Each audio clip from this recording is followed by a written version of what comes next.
Hello friends, welcome to మా హనీయూమ్. ఈరోజు వీడియోలో టమాటా రసం టేస్టీగా రావాలన్నా త్వరగా అవ్వాలన్నా ఈ తీరులో ఒకసారి ట్రై చేయండి. చారు రుచి బాగుంటే ఆ రోజు ఒక 2 ముద్దలు ఎక్కువగానే తింటాం కదా, అంత బాగుంటుంది. చేసుకోవడం కూడా చాలా సులభమే, చాలా ఈజీగా ఫాస్ట్గా చేసేయచ్చు. ఈ టమాటా చారు చేసుకోవడానికి నేను ఇక్కడ ఒక 5 టమాటాలు తీసుకున్నాను. రసం చేయడానికి కాబట్టి టమాటాలు బాగా ముగ్గుని తీసుకుంటే అందులో రసం ఎక్కువగా ఉంటాయి. ఈ టమాటాలని కడిగి చిన్నగా కట్ చేసుకొని ఒక గిన్నెలో వేసుకొని ఇప్పుడు చేత్తో వీలైనంత మెత్తగా మెదుపుకోవాలి. మీరు అనుకోవచ్చు మిక్సీ జార్లో వేసుకుంటే సరిపోతుంది కదా అని. మిక్సీ జార్లో వేసుకుంటే అదొక రకమైన టేస్ట్, మనం ఇలా చేత్తో మెదుపుకున్నది ఇదో రకమైన టేస్ట్ ఉంటుంది. ఇలా మెత్తగా మెదుపుకున్న తర్వాత ఇందులో ఒక రెమ్మ కరివేపాకు వేసుకొని మెదుపుకోవాలి. ఇలా మనకి వీలైనంత వరకు మెత్తగా మెదుపుకున్న తర్వాత ఇందులో వాటర్ యాడ్ చేసుకోవాలి. నీళ్లు ఒక 1/2 లీటర్ వరకు వేసుకోండి, లేదా 2 గ్లాసుల వరకు. ఇప్పుడు మన చేతి వేళ్లకు అందినంత వరకు మాత్రమే టమాటా తుక్కుని పక్కకు తీసేసుకోండి.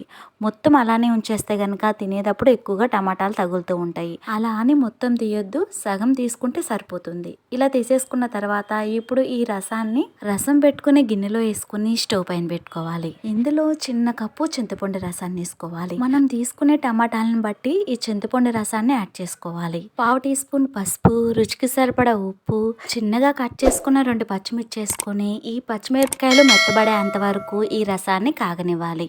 ఈలోపు 1 టీ స్పూన్ జీలకర్ర, 1 ఇంచు అల్లం వెల్లుల్లిపాయలు, ఒక 1/2 టీ స్పూన్ మిరియాలు వేసుకుని కచ్చాబచ్చాగా రోట్లో దంచుకోవాలి.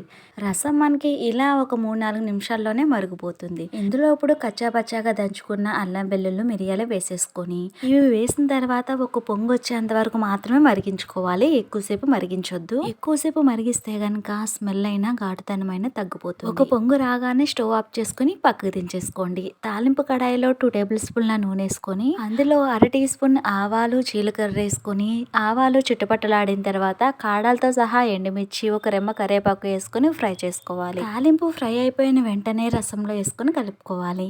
ఈజీగా టేస్టీగా చేసుకునే టమాటా రసం రెడీ. ఈ టమాటా చారు ఎటువంటి ఫ్రై రెసిపీస్లోకైనా సరే చాలా బాగుంటుంది. రుచి మాత్రం సూపర్ ఉంటుంది. మీరు తప్పకుండా ట్రై చేయండి. ఈ రసం రెసిపీ నచ్చినట్లయితే లైక్ చేయండి, షేర్ చేయండి. మరిన్ని ఈజీ రెసిపీస్ కోసం సబ్స్క్రైబ్ చేయండి. And thank you for watching.